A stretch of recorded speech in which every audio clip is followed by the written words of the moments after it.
നമസ്കാരം നാട്ടുവൈദ്യശാല. ഞാൻ സേതുവാണ്, പാലക്കാട് നിന്ന്. എല്ലാ വൈദ്യശാസ്ത്രന്മാർക്കും ഡോക്ടർമാർക്കും മറ്റംഗങ്ങൾക്ക് എല്ലാവർക്കും എൻ്റെ വിനീതമായ നമസ്കാരം. ഞാൻ ഇന്ന് ഇവിടെ പറയാൻ പോകുന്നത് പാമ്പ് കടിച്ച് മരിക്കുന്നവരെ കുറിച്ചാണ്.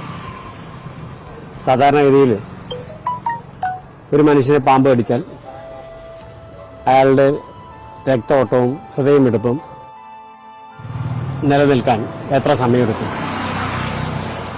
പാമ്പ് കടിച്ച് 5 മണിക്കൂർ കഴിഞ്ഞാൽ അയാൾക്ക് ജീവനുണ്ടാവുമോ? അയാൾ വീണ്ടും ജീവിക്കാനുള്ള സാധ്യതയുണ്ടോ? സിദ്ധവൈദ്യം പറയുന്നത് 5 മണിക്കൂറിനുള്ളിൽ അയാൾ മരിച്ചു എന്ന് പറഞ്ഞിട്ട് കൊണ്ടുവന്നു കഴിഞ്ഞാലും അയാൾ ജീവിപ്പിക്കാൻ കഴിയുമെന്നാണ്. അതെങ്ങനെയെന്ന് നമുക്ക് നോക്കാം. നമ്മൾ പാമ്പ് കടിച്ച ഒരാളെ ഹോസ്പിറ്റലിൽ കൊണ്ടുപോയി ഡോക്ടർ പറയാണ് ഇയാൾ മരിച്ചുപോയി, ഒന്നും ചെയ്യാൻ പറ്റില്ല, നിങ്ങൾ തിരിച്ചു കൊണ്ടുപോയിക്കോളൂ എന്ന് പറഞ്ഞാൽ നിങ്ങൾ പേടിക്കേണ്ടതില്ല.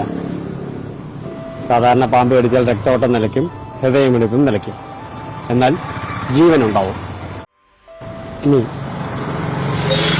പാമ്പ് കടിയേറ്റ ആൾക്ക് ജീവനുണ്ടോ ഇല്ലയോ എന്ന് എങ്ങനെ തിരിച്ചറിയാം? കാരണം ശ്വാസം എടുത്താലല്ലേ ജീവനുണ്ടോ എന്നുള്ള അറിയുള്ളൂ.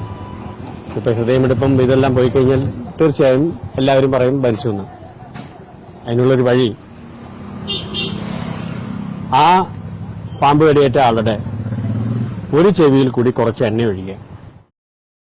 ആ എണ്ണ മറു ചെവിയിൽ കൂടി വരികയാണെങ്കിൽ അയാൾ മരിച്ചു. എണ്ണ വന്നില്ലെങ്കിൽ അയാൾക്ക് ജീവനുണ്ട്, അയാളെ രക്ഷപ്പെടുത്താനും കഴിയും. എങ്ങനെ? വളരെ നിസ്സാരമാണ്. കറുത്ത ഉമ്മത്തിന്റെ ഇല അരച്ച് അതിന്റെ നീര് 3 മുതൽ 5 തുള്ളി വരെ മൂക്കിലൊറ്റിച്ച് അയാൾ പൂർണ്ണ ആരോഗ്യത്തോടെ എഴുന്നേറ്റ് വരും. ഇതാണ് സിദ്ധവൈദ്യത്തിന്റെ മാസ്മരികത.